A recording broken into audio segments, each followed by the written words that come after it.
back, everybody, to another episode of the Roll Face Podcast, an extra special game show episode.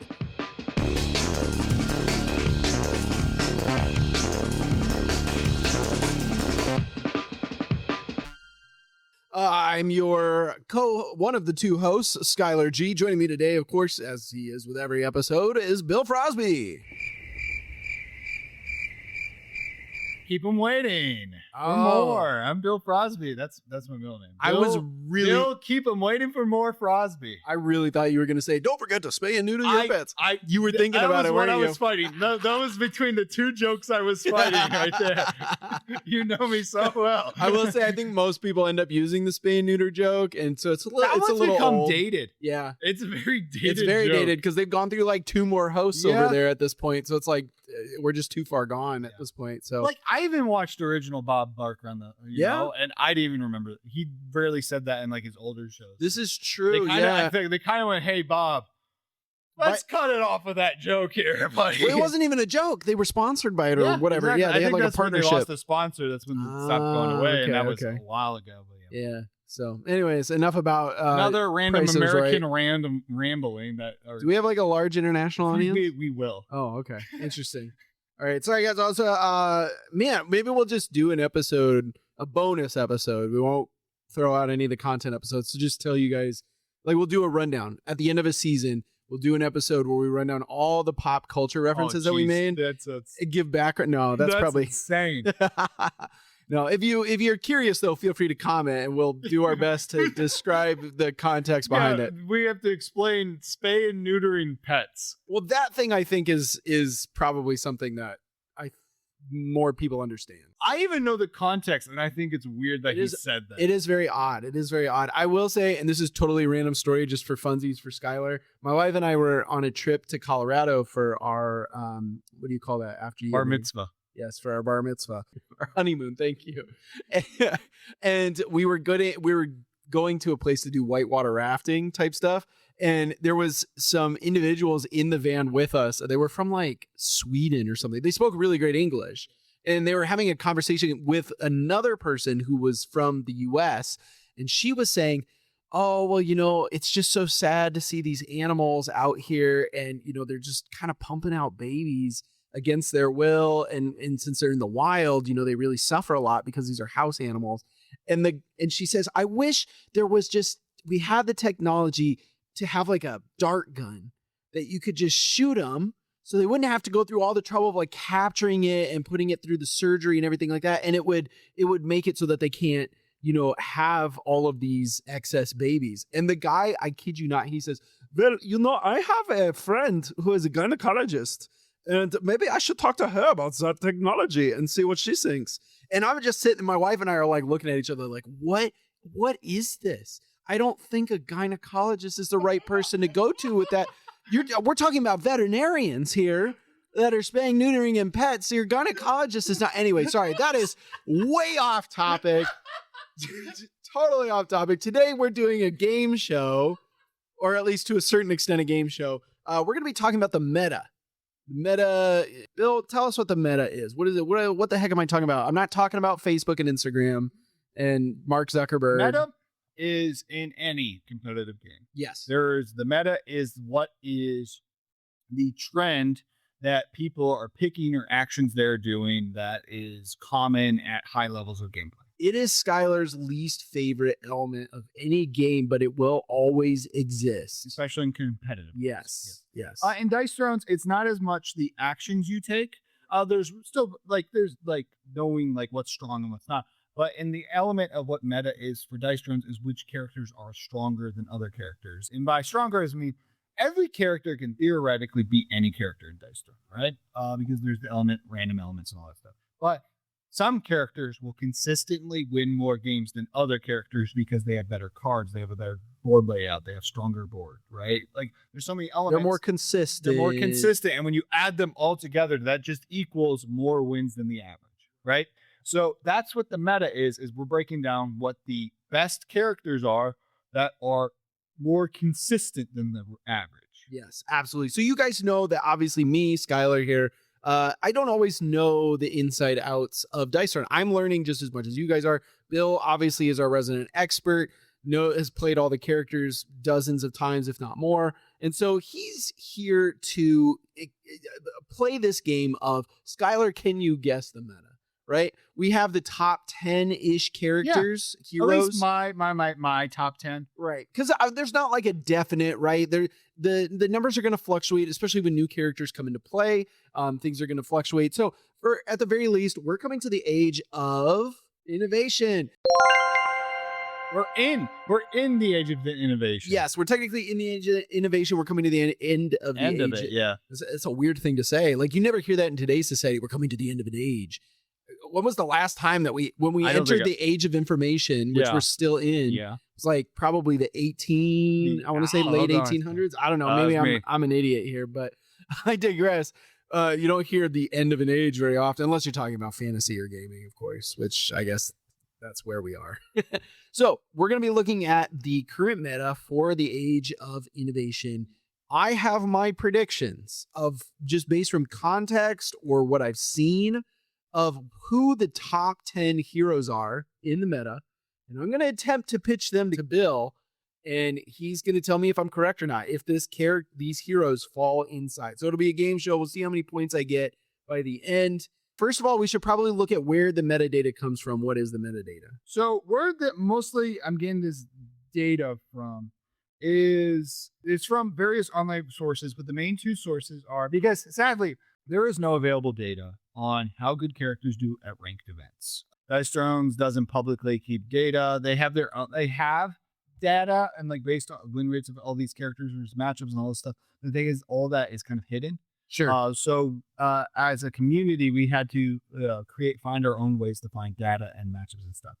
The one way is, I talked about this in the Dice Throne News episode a few weeks ago. And I talked about the server called Free Hawks, which is the online community that has like over 200 players playing in a season format. It is not where they give away raptor. Yeah, they don't give away birds of prey. Of prey. No. Unfortunately, but also it's probably for the best. Dice Throne on a global scale, right? And they have trackers they use, record keepers and stuff that will track every game that's played, and they'll track like the highest win rate characters. They put them into houses and apartments, and most importantly, local game stores across all of the world to track Dice Throne data exclusively. So they track win rates and all that stuff, and so that you will see the characters who are stronger more at the top, right? On top of that, there is an app created by, his name's Lankus, Lankus. He is a Dutch programmer. He's pretty cool. I've talked to him a bunch, but he made an app called Carnix, KARNYX .app, Carnix.app. And on this, you can see all the characters and their win rates. And these matches aren't like 200, 500. Like, I'm looking right now, his Black Widow, he has 3,898 games recorded for Black Widow. Holy cow. 2,900 games for Spider-Man.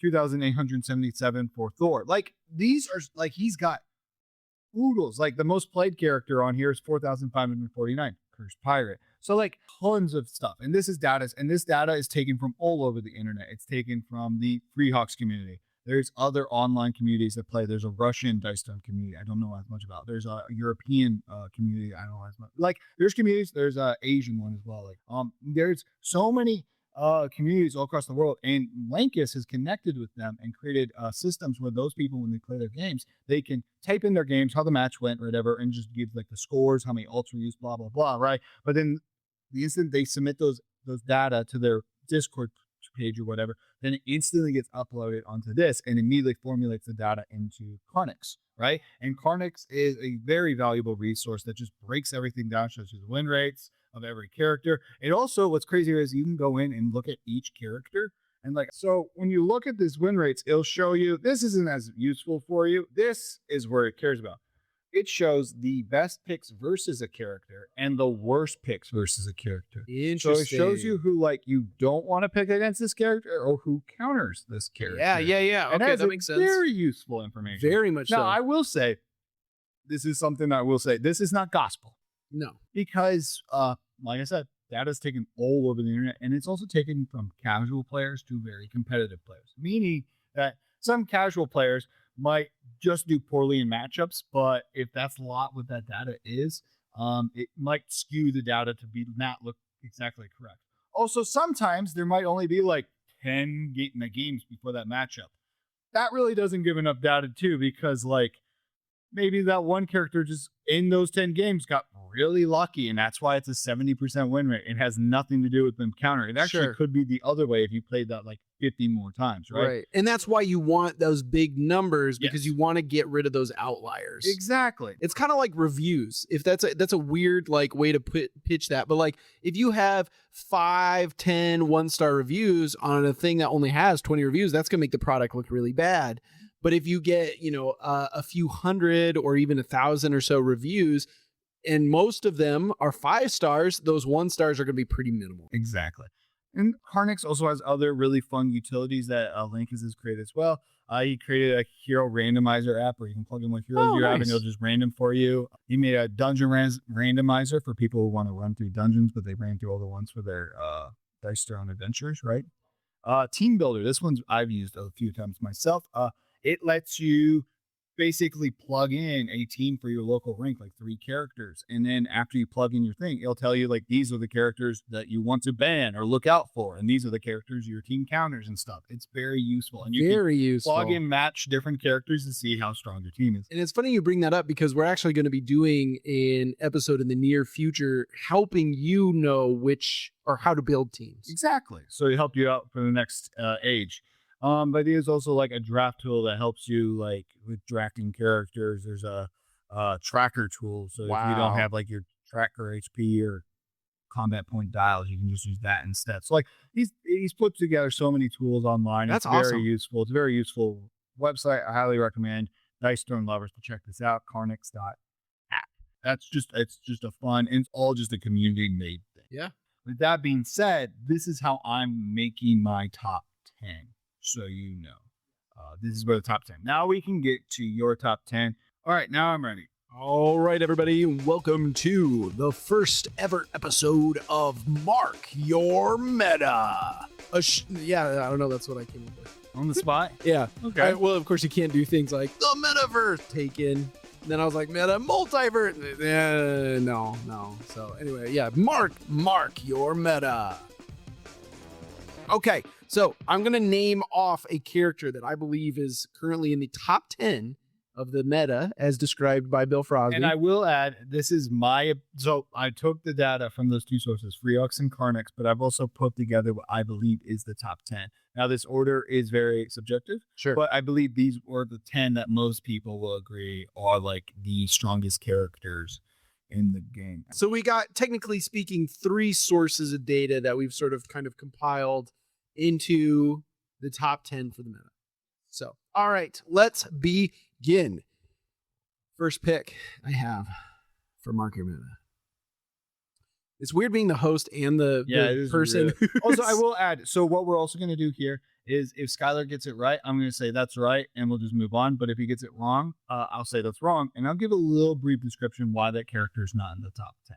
And then after Skyler finishes the top 10, then I will go through what I believe is the top 10, and I'll explain why each character is there as well, right? And then me and Skyler can just talk about that character at that point. But we'll just go through his 10 picks first to see how he gets out of 10. First pick, Black Widow. Yeah, I think I told you about that one. That's about it. Like I said, I mean, I get some of this stuff from context clues or things that you've mentioned before. So there will be a couple of those, but then after that, it's kind of like, oh, Skyler, like, let's see where we go. Okay. Also, I won't get it wrong if, like, say, for example, the character was like number 2 and you placed them like 7. Yeah. If you're in top 10, I'll just say you got it right. Perfect. Okay, I appreciate that. Yeah, we're in the easy mode. Actually, if I'm being completely honest, it'll probably be like the final 5 that are going to be pushing it. Yeah, that's fair. I'm expecting you to get the first like 5. Yeah. So, oh man, that's putting pressure on me. Okay, next up we've got Cursed Pirate. Yeah. Awesome. All right. Okay, next up. This one was a little bit risky, but from what I've heard, I feel fairly confident for it, even though it's a newer character, and that is Ravenous. Yep. Woo, that was my risky play That was right your there. risk, and you put it at third. Yeah. That's interesting that you were like, this is my risky play, and you put it at third. I have only ever, anyone who has ever talked about Ravenous is like, man, she's so powerful. I've never had a chance to play her myself. You just use banner. So I've been just banning her whenever it comes up, and then everybody gets mad I at me. really should play some more casual games as her, or you should play her, and you can kind of feel out why she's. No, I would love to. Really I need strong. to. It's true. Okay, number 4. Iceman? Yeah. Yes. Okay. 4 for 4. 4 for 4 so far, so good. Number 5. Thor. Yep. Okay. Woo. All right. So I managed to successfully get Those are halfway the 5 through. you felt good about. Yes. Okay. Now I will say a couple of them in the next 5 I feel really good about, but I didn't necessarily put them in that order. So I'm playing a little risky once we get to number 6. Which is what you're at now. So you're 5 for 5. Yep. Pyromancer. No. Oh man. Used to be. Got it. That makes Used to be sense. top 10, but with every new season and every new box that's come out, she just slowly has fallen down. I will say some people still will put her in the top 10, but I put her around 11, 12. I think she's still so really close. strong, but the reason I put her so low, not so low, that's next, but out of the top 10 is because I think she's one of the best aggro characters in the game.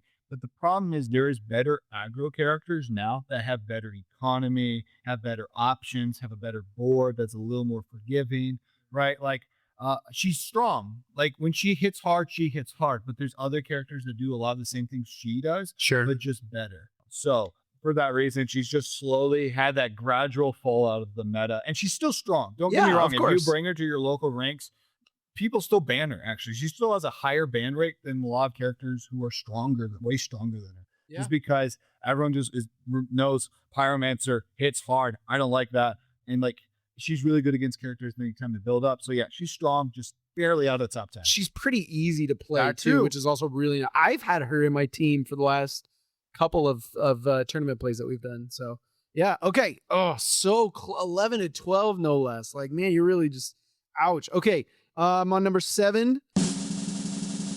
Shadow Thief. Yeah. Oh yes. Okay, I was pretty confident on that one, Yeah. but I don't know. But like I said, we're in the second half, and this is where things get scary. Okay, 8. I'm not super confident on this one. Monk. No. Oh, I knew it. Oh, Monk was always on the edge. So like Pyromancer at one point was like in top 5. Yeah. Right? Yeah. And just slowly falling off. Monk was always like on the edge of like that top ability characters, but as more characters have come out, Monk's just continue to go right, down. and Monk is right around like 20th right now. Oh, dang. So Okay. it's- So I it's- can't feel too no, like, no, oh, I it's was pretty stolen. far away. Like Monk's right at the top of like mid tier. Got it. Okay. All right. All right. Fair enough. Number 9, I've got, and again, this one's taking a risk because I don't know the character super well. Headless Horseman. Yeah. Yes. Oh, again, another character that I've heard only like positive things about. So I figured good chance. I will say Headless Horseman when we get to the list, squeaked in. Squeaked in. It's like right at Horseman number could be 10. 10 or 11. Okay. Oh, okay. All right. All right. Sounds good. Okay. So I've only missed 2 so far. This is very possibly, I mean, it's the last choice. Obviously, it's going to be one of those where it's like, I'm really just grasping at straws here. Have no idea. I think I heard you say like one positive thing about it recently, and I said, I think this might be it. I don't know. Ninja. No.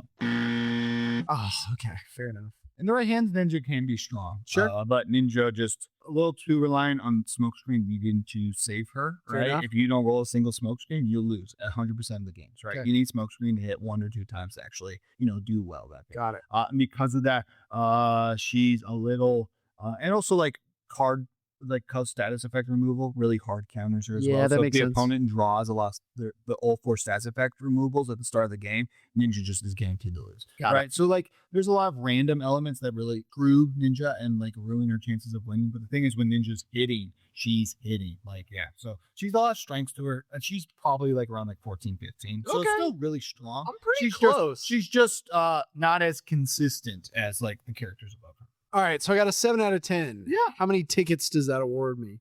You can get the any prize off the middle counter Hey, I see a large stuffed rabbit and a broken yo-yo. and a copy of Space Jam Space Jam.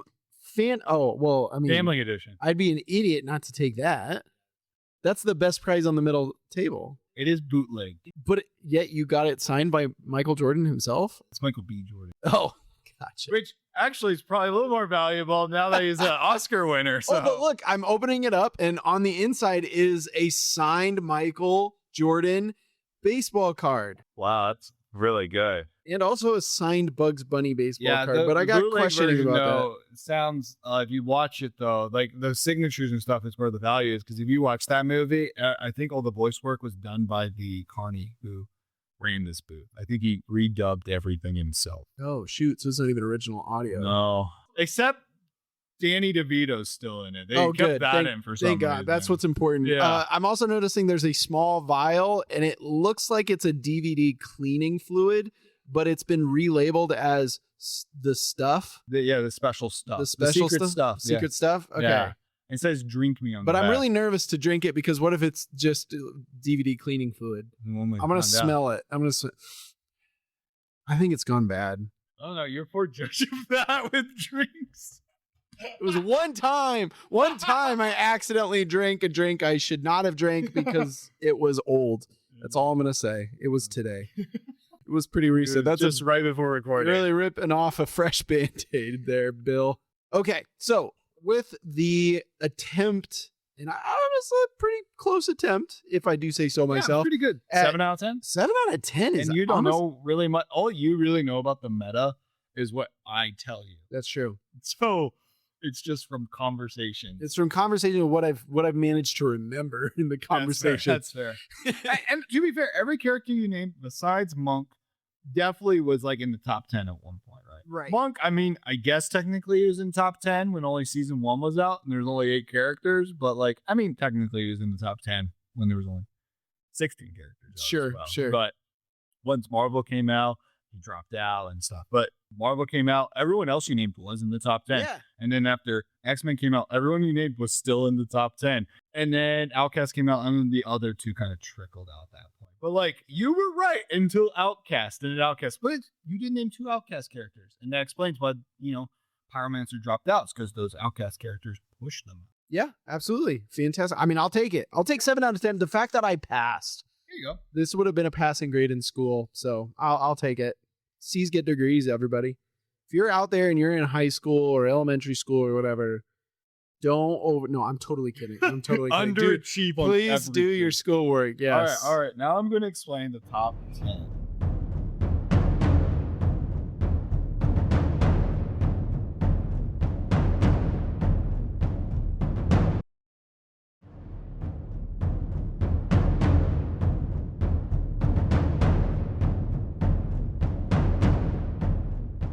First up, you named her first, and rightfully so, Black Widow. Black Widow. Black Widow is the strongest character in Dice Throne, and there's really no argument of that. Everyone agrees with that. It's a Right. competitive scene. That's how I knew. She's just too consistent. She hits hard. She hits really hard. She can consistently do like 12 plus damage, and like we've talked many times, anything above 10 is really good. And she can do 12 plus with one ability. That isn't that hard to roll. And she's got very variety on her board. She got a lot of ways to give her agility, which can have damage.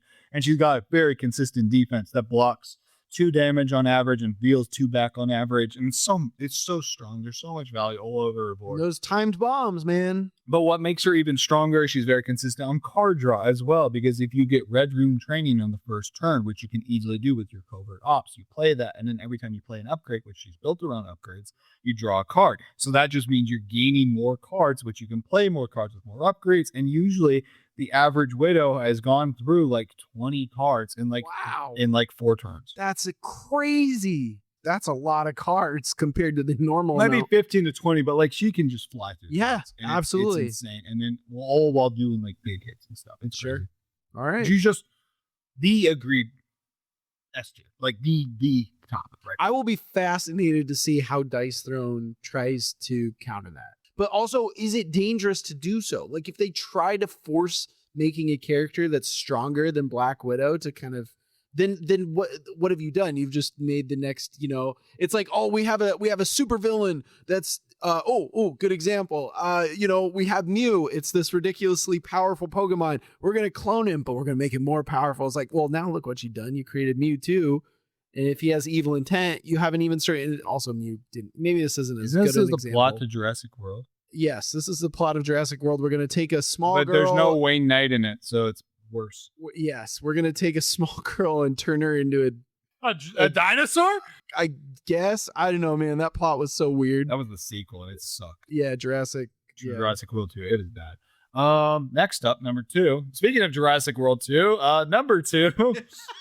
That's quite a tie-in. There you go. Shadow Thief. Okay. Shadow Thief was higher up there. Shadow Thief, actually, some people believe is the strongest character in the game, and they will argue Shadow Thief over Black Widow. Interesting. He also has amazing CP generation. For sure, but where Shadow Thief's value is card draw. Yep. The ability Cardicopia is insane card draw, and Shadow Thief has probably the best single deck of cards in the game. Okay. So being able to just draw through those cards and cycle through that deck so fast, it's so strong. And defense is really strong. Rolling into shadows is really strong. And Shadow Thief is one of those characters that is interesting because if I say right now, Shadow Thief is the second or first best character in the game. If you listening to this goes, oh, he's that strong, well, I'm going to play Shadow Thief at my next local rank. Here's the difference between Shadow Thief and Black Widow. Black Widow is really strong and she's really consistent. And if you are newer to the game and don't know as much about her, you still probably could have a decent chance of winning just because of how strong she is. Shadow Thief has the lowest floor in the game and the highest ceiling. What I mean by that is if you don't know what you're doing on Shadow Thief, you will lose almost every single game. Like every single game. And like nothing about the board will save you. Right? Because you will undervalue certain things and you'll overvalue other things and you'll misplay all over the place because you don't know what you're doing, right? But what I said it's the highest ceiling is a really good Shadow Thief player who knows exactly what they're doing on the character is one of the hardest characters, one of the hardest people to beat. Sure. Because a high level Shadow Thief player is better than a high level Black Widow player because Shadow Thief has way more utility and access to things and just way more control factors and they get way more card draw and they just can do everything really good if you can fully efficiently use every value of him to his fullest, right? Gotcha. And that's why he's so strong. He's in the hands of a good player. He's the strongest character in the game. Okay. Fair enough. Interesting. Very exciting. I mean, I enjoy Shadow Thief. I don't think I've ever had a bad time playing Shadow Thief. And I'm not saying I'm an expert on how to play him, but gosh, feels really good to just be building up CP the whole time. Never to have to feel like, oh, I can't afford that card right now, or I can't do this, or can't do that because I don't have any CP. Like, it's just a great feeling. Yeah. Number 3, Cursed Pirate. Okay, that makes sense. This one is a little more debated because she has been dropping. Sure. Some people, I view her still very strong, but some people have dropped her down to like 4 or 5. Just because there's a lot of characters that now counter her. What makes Cursed Pirate so strong is her defense. She has the single strongest defense in the game. It's insane value. There is so much value in that defense compared to any other character's defense in the game. It's almost like a whole Delta point the second. That's insane because remember Delta, as I was explaining in previous things, is like it's the amount of value of an ability, right? So a 9 damage ability to a 10 damage ability is a difference of 1 Delta. Now, when it comes to defense, if I say Delta is 1 different, that's insane because usually every character has around like a 2 to 3 range. Okay. Cursed Pirates is like a 5. It's insane. And that's on her non-flip side. Right. On the other side, it's like 6.5. Yeah. It's insanely strong. But what makes her not as strong is with each new set coming out, more characters have undefendable access or different ways to attack without hitting straight defense. And because of that, Cursed Pirate is slowly falling. But what always will keep Cursed Pirate really strong is she is by far the single best counter to Black Widow. Interesting. And Shadow Thief. So because of that, I named the top 2 characters who are regarded as the top 2, and everyone agreed they're the top 2. They just disagree on the order. Yep. Then number 3 is the character that counters both of them. So that's why Curse Pirate is still really good, because Curse Pirate counters like a lot of what's really good in the game still. So she's still good to bring because she does her job of stopping the strong, right? So that's kind of what you talked about, like making a new character that kind of counters the top. That's kind of what Curse Pirate does right now. Is she is the character. It's like, oh, if you know someone at your locals is a Black Widow spammer, you bring Curse Pirate, right? Yep. You counter their Black Widow, right? So there's that. That makes sense. So you're saying Cursed Pirate is the Pikachu's tears to Mewtwo's. Oh my word. Pokemon references. Your Pokemon references are me making basketball references. Yeah. I don't get it, Dad. It doesn't make any sense, Dad. All right, number 4. This one's pretty crazy because she's brand new. Okay. Ravenous. Ravenous. Yep. Ravenous Okay. is number 4, if not number 3. She's so strong. But what makes her so strong is she's really consistent. She does a lot of damage. Her bird is Nevermore is extremely powerful because it deals damage to your opponent and then it also heals you as well. So there's a lot of value there as well. But also where it's really strong is every time the bird attacks your opponent, they take 1 and then the bird goes up 1 and then that will come to you and heal you 3 and then go back to them.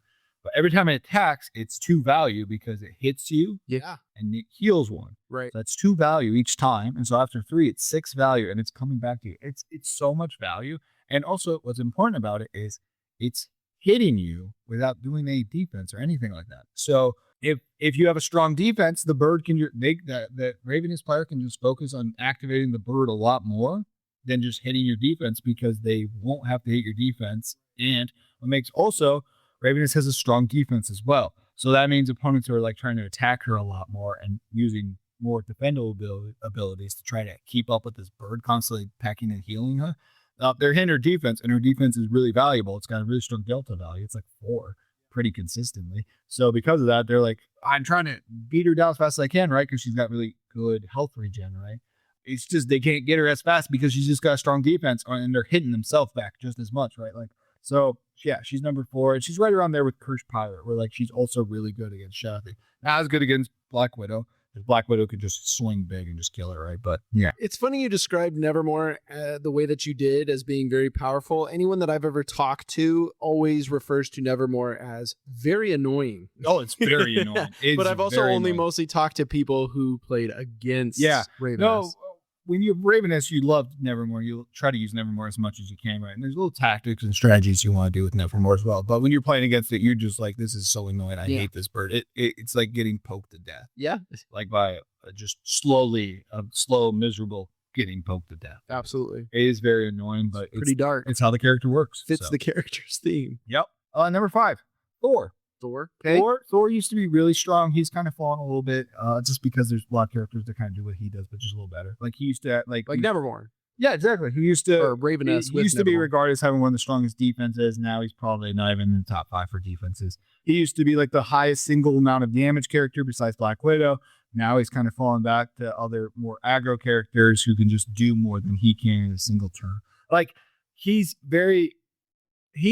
though regarded as like one of the best for like if you want the perfect like hybrid character who's like good at everything but not the best at one thing. He's the jack of all trades. That's Thor. Master of like none. he has decent card draw because of his electrokinesis. He can do undefendable damage because of his guard breaks. He has so many different types of attacks on his board that do so many different things for him at all times. He kind of is like Raven is Nevermore, where he can throw his hammer at any time to deal 1 damage by discarding a card. And his defense is pretty good. Not like top 5, but it's definitely in the top 10. So like he does a lot of things really well, but he's not the best at any one thing, but he's above average at everything.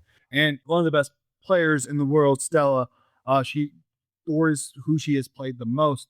And she said that she says this and fully agrees with this when I've talked to her about it. She says there is no bad matchup for Thor. Because there are bad matchups, quote unquote, for Thor, but Thor is so above average in every aspect of him, and he has so many different elements to him that regardless of the matchup, you know you're going up against this matchup. Oh, I'm going to go for these 2 abilities this game. Oh, I'm going against this matchup. Oh, then I'll go for maybe these 2 abilities this game. And his board is so good all around that you really can change up your game plan from character to character, and Thor's able to do it. While other characters are like, you're more locked into one game plan, and you kind of have to do that every time, even though that I'm playing certain people. Thor is a very versatile character, and that's where his strength comes from. Is his versatility. He can really take on any character and put in his best effort and still stand a decent chance of winning. He's a solid anti-counter concept. Kind of, yeah. But he also isn't a counter. Like he doesn't hard count.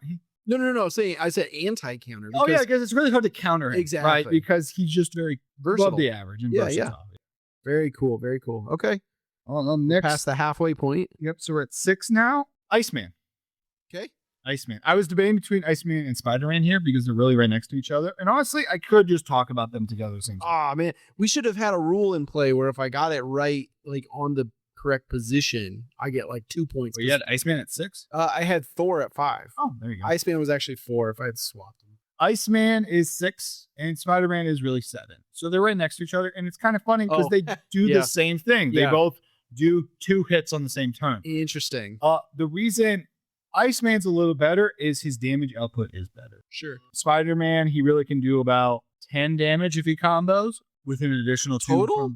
from webbing someone. Yeah. Oh, okay. Like his first ability combo that's 5 damage. Then you go again. And most of his other abilities around his board do 5 to 7 damage. So together he does around 12. Iceman, if you do basic straight, that's 7. And then he goes down, slides down, does 10. That's 17. Right. 12 is less than 17. It's simple math. It's people. simple math, right? The only reason Spider-Man is a little better than Iceman in some matchups is Iceman has he has undefendable, but it's not hidden his strength. His strength is all defendable. So against strong defenses, Iceman does poorly. While Spider-Man has his large and small straight, inflict web, which makes your attacks undefendable, which gives Spider-Man a little better of a chance against characters with strong defenses. Makes sense. You'll just focus your webs a little more in those games. And Spider-Man can do a lot better than Iceman, who just kind of has to hit their defense. And just Iceman's goal is hope to out damage them fast enough before they can beat him with the value they gain from their defense, right? Is basically his goal. But like you can't play Iceman into like Ravenous or Cursed Pirate because their defenses are way too strong. Yeah. And he just dies, right? Well, Spider-Man has a chance to do it. But the thing is, if a character has a mid to bad defense, Iceman destroys them. And that's why I put Iceman higher, because if you are going into, for example, because the meta really comes down to your local ranks and stuff. So you're going to your local ranks, bring 3, ban 1. If you're bringing Iceman, you just look at your opponent and you go, all right, which character has the best defense? Ban him. Got it. And then you can just play your Iceman after that. Okay. He also doesn't do the best in the Black Widow. Sure. And that's where Spider-Man helps it. But Spider-Man just doesn't hit as hard as Iceman, so that's why Iceman's. No, that makes sense. Also, another thing that makes Iceman a little stronger than Spider-Man is Iceman's defense is actually sneaky good. Spider-Man's is decent. You have to make a choice between punching or trying to dodge some damage. Iceman literally does both. So it's pretty good. So that's 6 and 7. Number 8 is Gambit. So we're just going to stick Dang with it. the... Oh, I almost put Gambit in. Yeah. Gambit. Gambit's right around the area of Iceman and Spider-Man. Gambit he hits decently hard. Gambit can do about a value of like 10 to 11 every turn, and it's pretty strong. Especially because of an ability called Sleight of Hand. Honestly, if you do Sleight of Hand every turn for the whole game, your chances of winning with Gambit are pretty good. He doesn't do just like Iceman. He kind of struggles against strong defenses because if you're doing Sleight of Hand every turn, but it is the most value, it's all defendable. So he does suffer from that. But just like Iceman, Gambit also has a sneaky strong defense as well, about 4 to 5 value as well from his defense. So it's really strong. Gambit's really strong. His cards, if you know what you're doing with his cards, you play him enough that you know what you're doing, he's strong and he's very aggressive, and he usually can rush down people before they can really get into their characters. And that's why he's pretty strong.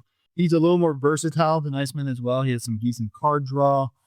He has some different abilities that let him activate his thing, and his straights are pretty good as well.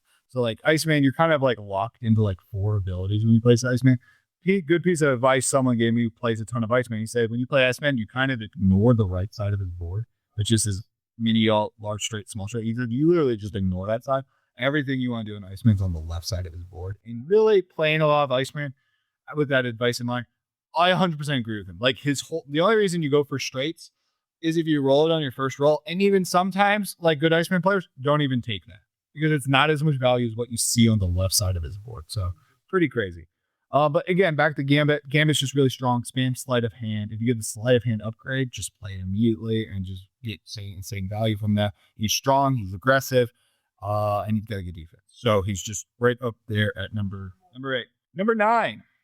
This one is interesting and might be the hot take of this. Oh, okay. I was gonna say if hot takes for their own episode, but go for it. Some would put this character in top 10, even higher. Some people put this character already in top 5, which is insane to me. I've got him at 9, and I think it's safe because it's Alchemist. Interesting. Who's brand new to the game. Yes. And doesn't have that much time, but there is a lot of value in Alchemist. And the big reason Alchemist is so strong is because Alchemist has the same stats effect that's just is really strong with poison, which Shadow Thief also has, which is part of the reason Shadow Thief is so strong. It's because of poison. Right. Poison on Alchemist is really strong, but what makes Alchemist even stronger is the fact that Alchemist can consistently... Alchemist could potentially have 3 poisons on you by the end of second turn. Wow. That's insane. Yeah, that's a lot. That's a lot. Shadow Thief could dream of that, right? Like 3 poisons on you by the end of second turn. Like by the start of your second turn, you have 3 on you, right? That means you're taking 3 damage every turn for the rest of the game unless you draw a way to remove status effects. Right. That adds up fast. Yeah, it does. That adds up really fast. In just 2-3 turns, that's 9 damage. That's almost 10 whole damage. That's a fifth of your health. Right. That's insane. That is crazy. Okay. Not also ignore the fact that Alchemist does decent amount of damage. Well, I was just gonna say, like, I mean, that's damage outside of every time he does an attack on you. And then Alchemist also has a pretty strong defense. If you can put some bull streets on it, that blocks 2 each. That's 4 block.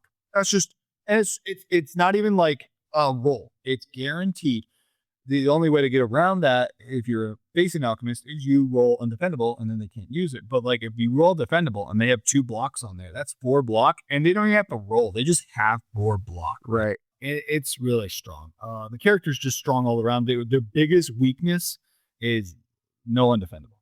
Like it's just every attack they have is defendable, and because of that, they kind of are susceptible to good defenses. Do you think with a little bit of extra time and maybe, obviously more plays, that Alchemist could probably shoot up ahead in this meta? Yo, for sure. That's why some people already think Alchemist is in top 5, because the people who know how to play Alchemist to their fullest are like, this character is really strong.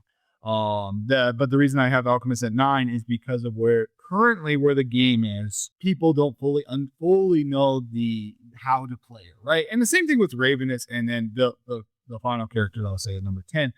We're still learning how to play this character, but like as time goes on, I only think this character will get stronger. That's fair. It's funny. The thought crossed my mind to put Alchemist in the top 10. But it feels too soon, right? Partially it feels too soon, and partially because the one time that I played against you and you played Alchemist, I had no idea what you were doing the whole game. And so, I mean, yes, you won. I don't put that as like a strong thing because it was against me, but I digress.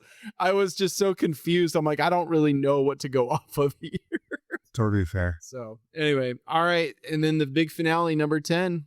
Headless Horseman. Headless Horseman is, again, a very aggressive character.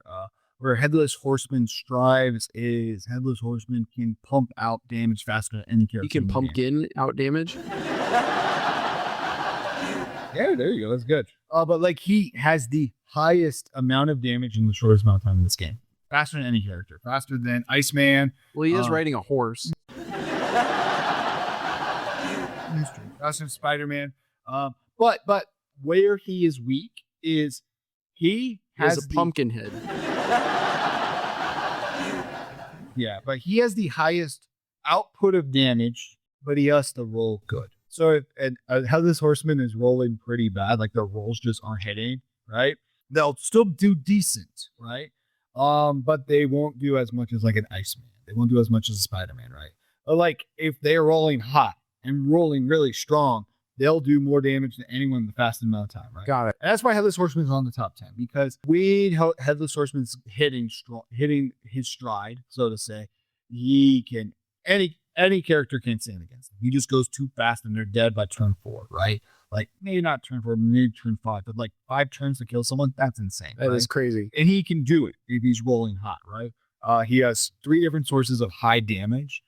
because his offensive phase, of course, his defensive phase usually does around 2 to 3 damage pretty consistently. And he also terrorizes in his upkeep when he gets 4 Dreadfuls. That's 3 more damage. So that's like, add that all together, right? Like if he says does like 9 to 10 damage on his turn, Right. 3 damage on his defense, 3 damage with the terrorize. Add it up, that's 16 damage in a single turn, right? Yep. Repeat that 4 to 5 times, they're dead. Like, that is just strong. He has decent undefendable options all across this board.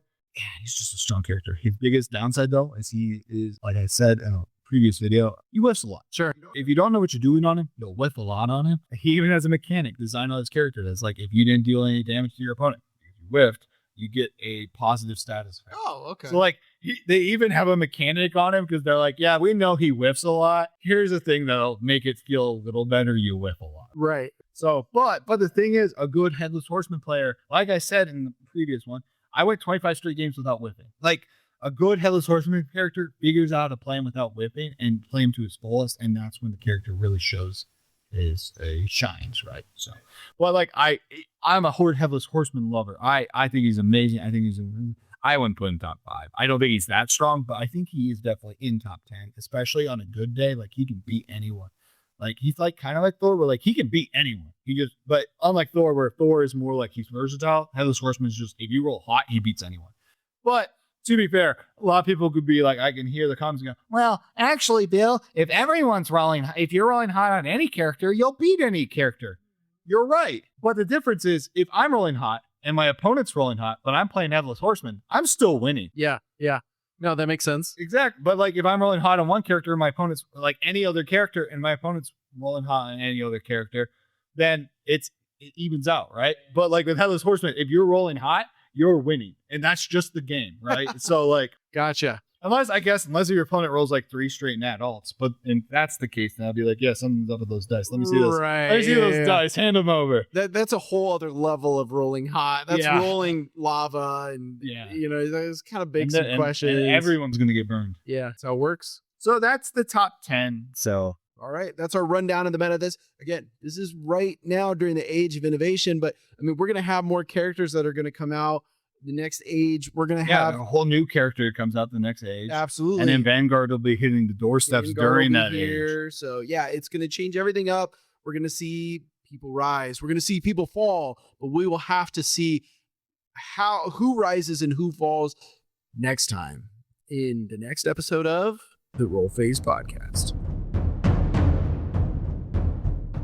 Well, that's a wrap on another episode. You know what, Skyler? But with the Roll Phase, there's always more on the way. We want to say a massive thank you to all who tuned in and joined in on the Roll Phase. That's right. And if you enjoyed the show, please hit that subscribe or follow button on whatever platform you're listening on right now. It really helps the show climb through the rankings and get in front of more listeners. And don't forget to find us in the wild. You can follow the Roll Phase on Facebook, Instagram, Blue Sky, and TikTok, where we'll keep you updated on new episodes and even post more content following us and our Dice Throne journey. Yeah, who knows? We might end up at a convention near you or doing an impromptu video about a brand new character announcement. Yeah, and if we hit 10,000 subscribers / followers, Skyler will dress up as his favorite Dice Throne hero, Psylocke. Wait, what? Oh, and don't forget, we want to keep the Dice Throne community growing, so be sure you're also following the official Dice Throne social accounts to help support this game we all love. Yeah, good idea. Hey, can we circle back to the Psylocke thing? You're right, Skyler. The best way to grow the community is to support the original creators. Yeah, I know, but Until next time, this has been...